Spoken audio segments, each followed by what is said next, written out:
ustvarjanja, nekaj več kot 30 let ustvarjanja, ustvaril v bistvu odširen opus in ga tudi zapustil v svojemu mestu, tako v raziskovanje, kot tudi v veliko veselje. Zato to ni ne prva, ne zadnja razstava, ki smo jo in jih še bomo postavljali v njegovem imenu. Čisto prvo vprašanje, ki si ga lahko postavimo, zakaj v bistvu takšna postavitev in zakaj v tem prostoru. Odgovor je preprost, v bistvu zelo resno smo vzeli nekako povabilo, da tako rečem, povabiti ljudi in postaviti kulturo oziroma umetnost med ljudi, nekako da zaživi, zadiha v mestu.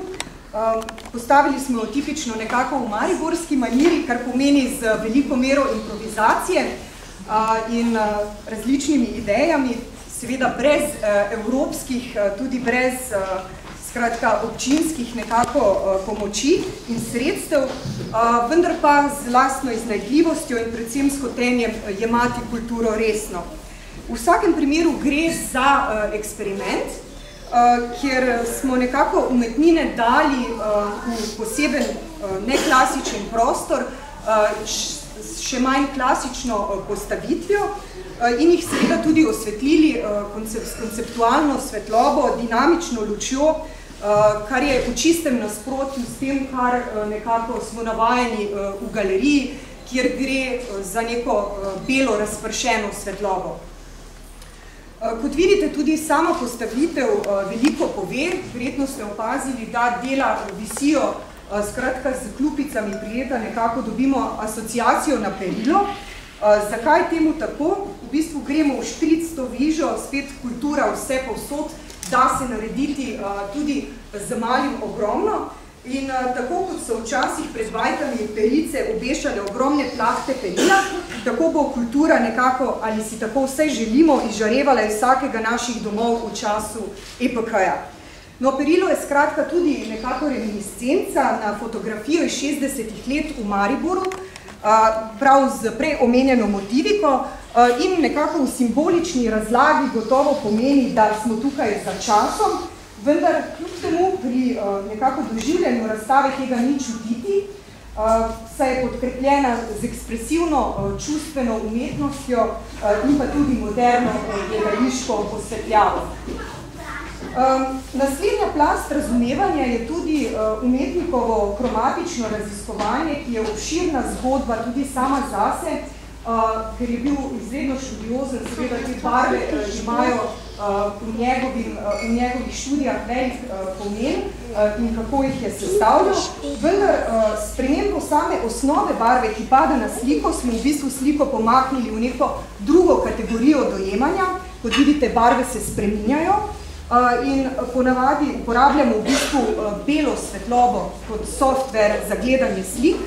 No, tukaj pa zamenjamo ta osnovni bivanski pogoj, pod katerim je nastala slika.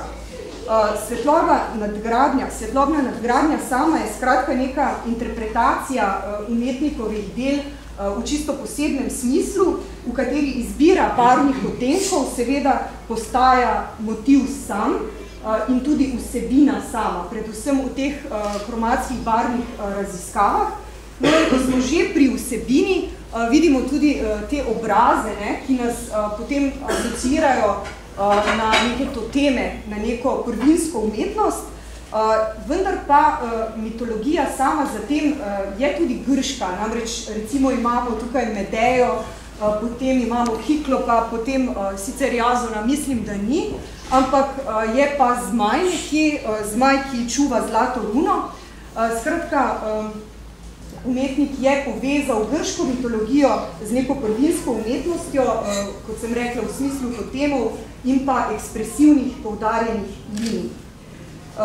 Lahko bi tudi rekli, da gre za neke vrste instalacijo, čeprav ne v pravem pomenu besede, vendar pa gledalec kljub temu vstopi v prostor kot neko prizorišče, to ni navaden prostor, skratka, in je potem deležen te barvne transformacije, ki ga na nek način pritegne, seveda, da vsaj s pogledom in čutenjem za čustvi sodeluje v sami postavitvi.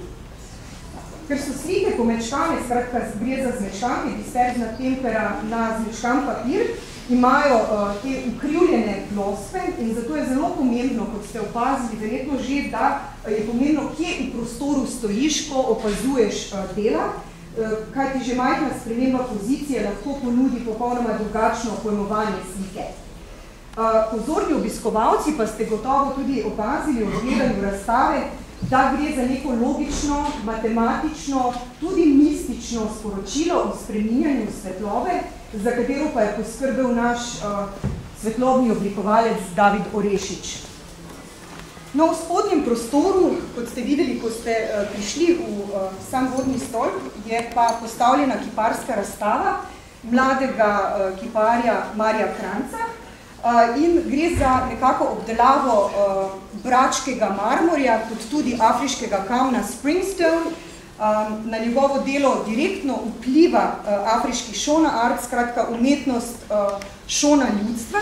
In Mario je namreč nekaj časa tudi živel v Gani in tam spoznal tudi svojega vzornika in mentorja Tapiva Čapo, ki danes živi v Slovenski Bistrici, skratka nekako je tukaj in sodelujeta gotovo še naprej.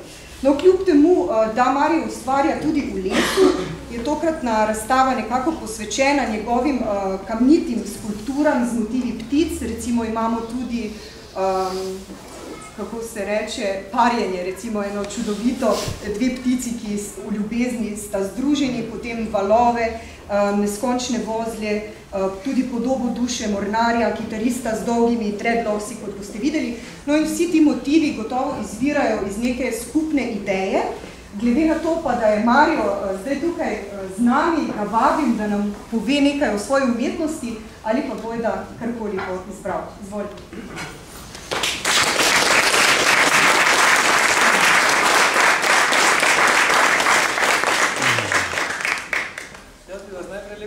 In se vsem zahvalil, da ste prišli.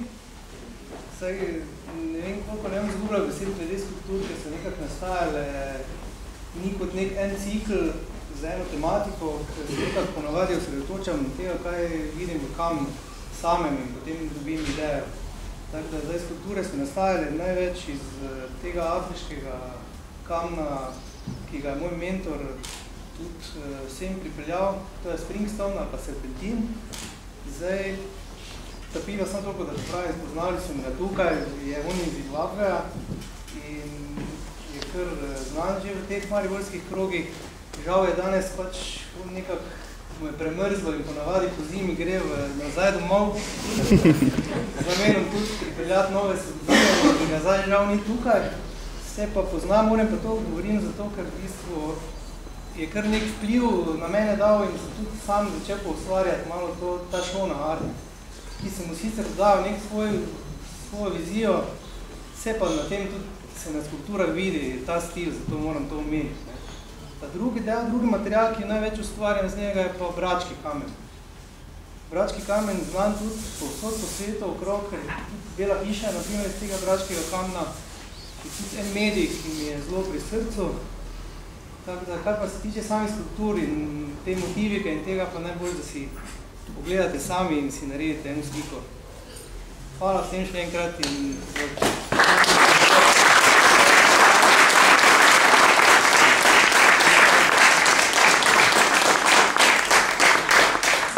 Tako s tem je razstava odprta, jaz vam želim prijeten dan, opoldne, uživajte še, pa pridite še kdaj na kakšno otvoritev.